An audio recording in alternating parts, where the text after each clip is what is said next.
नमस्कार दोस्तों। कोई कहता था तुम गरीब हो, कुछ नहीं कर सकते, तो कोई कहता था तमिलनाडु के मछुआरे का बेटा सिर्फ सपने ही देख सकता है, हकीकत नहीं। लेकिन उस छोटे से लड़के ने अपनी मेहनत और हौसले से ऐसा इतिहास रचा कि पूरा देश उसे मिसाइल मैन और भारत रत्न कहने लगा। यह कहानी है उस इंसान की जो राष्ट्रपति बना, फिर भी अपनी सादगी नहीं भूला। यह कहानी है डॉक्टर APJ अब्दुल कलाम की।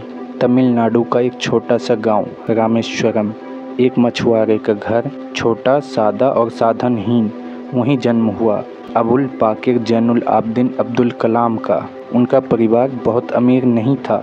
पिता नाव चलाते थे, माँ घर संभालती थी।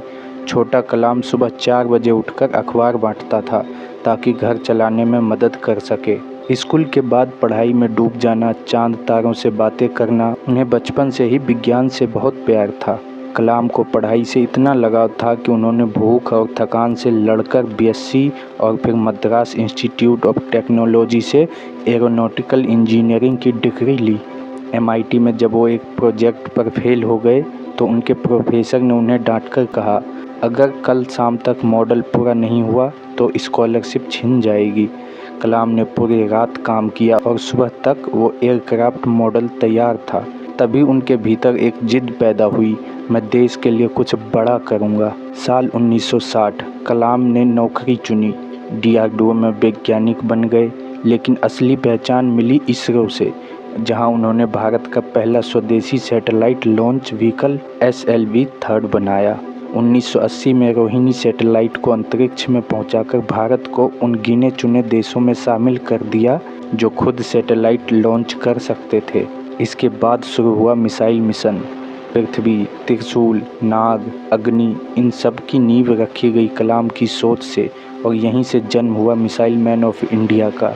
पोखरण, राजस्थान। पूरा विश्व भारत को एक कमज़ोर देश मानता था, पर कलाम के नेतृत्व में भारत ने सफलतापूर्वक परमाणु परीक्षण किया। अमेरिका की सारी सैटेलाइट को चकमा देकर भारत ने दुनिया को दिखा दिया, अब हम किसी से कम नहीं।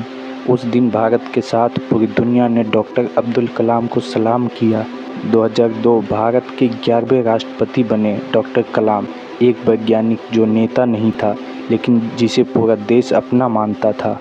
राष्ट्रपति रहते हुए भी उन्होंने कभी सादगी का साथ नहीं छोड़ा। वो खुद अपना बैग पैक करते, बच्चों से मिलते, किताबें बांटते और हमेशा कहते, मैं राष्ट्रपति भवन में सिर्फ एक मिशन लेकर आया हूँ, युवाओं को सपना देखने और पूरा करने की ताकत देना। डॉक्टर कलाम सिर्फ वैज्ञानिक या राष्ट्रपति नहीं थे, वह एक लेखक भी थे। उनकी किताबें जैसे wings of fire, ignited mind, India 2020 हर युवा के लिए आज भी प्रेरणा है। उनकी सबसे प्रसिद्ध लाइन, सपना वो नहीं जो नींद में आए, सपना वो है जो नींद ही ना आने दे। 27 जुलाई 2015 शिलोंग में एक लेक्चर के दौरान डॉक्टर कलाम अचानक गिर पड़े। उनके आखिरी शब्द थे, funny guys are you doing well, और फिर वो हमेशा के लिए सो गए। लेकिन एक बात सोचिए, कोई व्यक्ति मंच पर बच्चों को प्रेरित करते हुए अपनी आखिरी सांस लेता है, उससे बड़ा टीचर ऑफ द नेशन कौन हो सकता है।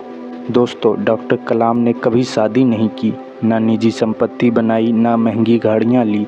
उनकी दौलत थी उनका ज्ञान, उनका स्वभाव और उनकी सादगी।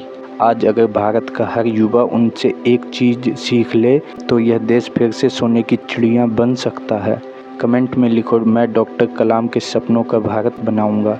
वीडियो को लाइक करें और शेयर करें उस दोस्त को जो हिम्मत हार चुका है, और चैनल को सब्सक्राइब करें क्योंकि यहाँ मिलती है प्रेरणा और असली हीरो की कहानियों से।